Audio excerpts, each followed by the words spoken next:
सिर्फ कोर्ट ही नहीं, यह देश भी पूछता है कि आज वो बिल्किस है, कल वो कोई भी और हो सकता है।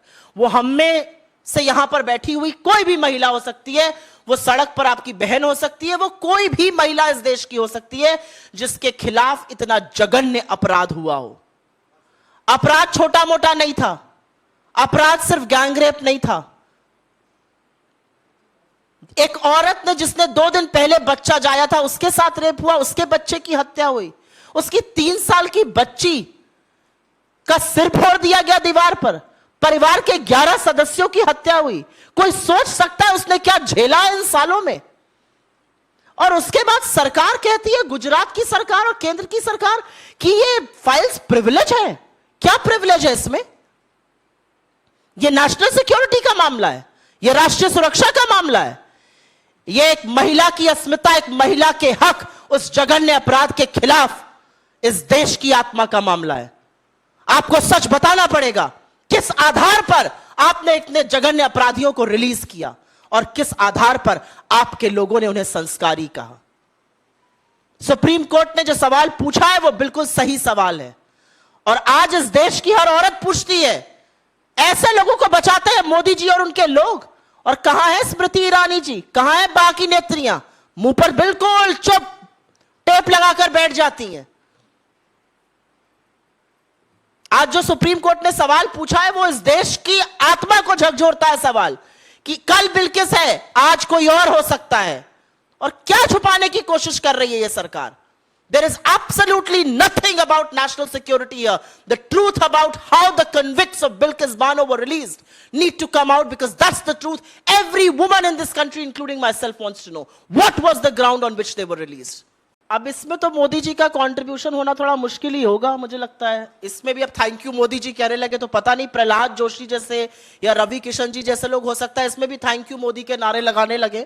अब मुझे लगता है जनसंख्या बढ़ गई, उसमें मोदी जी का तो कंट्रीब्यूशन मुश्किल है, इसमें थैंक यू मोदी जी नहीं कहा जा सकता। लेकिन मेरा इस जनसंख्या के बढ़ने से आगे एक तथ्य है, और इसमें एक सवाल है। जनसंख्या बढ़ रही है, हम विश्व के सबसे युवा राष्ट्र भी बन रहे हैं, हमारे युवाओं के लिए रोजगार कहां है? हम दुनिया के सबसे युवा राष्ट्र बन रहे हैं। जिसको डेमोग्राफिक डिविडेंड कहा जाता था वो आज डेमोग्राफिक डिजास्टर बन सकता है, क्योंकि हमारे युवाओं के पास रोजगार नहीं है, उनके रोजगार की कोई चर्चा नहीं है, उनके रोजगार की कोई बात नहीं है। वो रोजगार मांगते हैं तो उनको लाठियां चलाई जाती हैं। वो एग्जाम लिखने जाते हैं रोजगार के लिए, वो पेपर लीक भाजपाई करा देते हैं। वो एग्जाम लिखने जाते हैं, वहां पर पता चलता है परीक्षा निरस्त हो गई, अब सालों साल कोर्ट में बीत रहा है। हमारे बच्चे जब रोजगार मांगते हैं तो उनको हिदायत दी जाती है पकौड़ा तल लो। अरे पकौड़ा तलने वाला तेल भी आपने 90 से 200 कर लिया, और जिस गैस पर तला जाएगा वो 400 से 1200 हो गई। तो सवाल यह है कि जनसंख्या का बढ़ना या घटना दूसरी बात है, सवाल दूसरा है। सवाल यह है कि जो जनसंख्या बढ़ रही है और जो ज्यादा युवा आज आ रहे हैं, उनके लिए इस सरकार के पास क्या प्लान है? क्या कोई भी इस सरकार में यह सोच भी रहा है कि इस बढ़ती हुई जनसंख्या का या इस युवा राष्ट्र का या 60% जो युवा है इस देश में, उनके जीवन यापन का क्या होगा? और मैं तीखी बात कह रही हूं जो मैं कहना नहीं चाहती थी।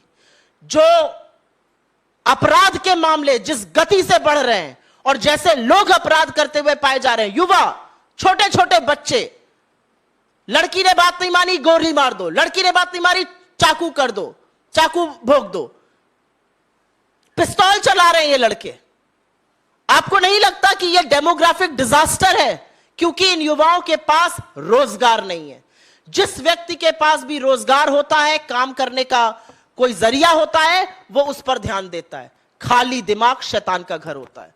इसके बारे में चर्चा जरूर होनी चाहिए। सुनकर देखो, सुनकर देखो, सुनकर देखो जी। ममता राहुल मोदी बोले, लिखे जितेंद्र जी।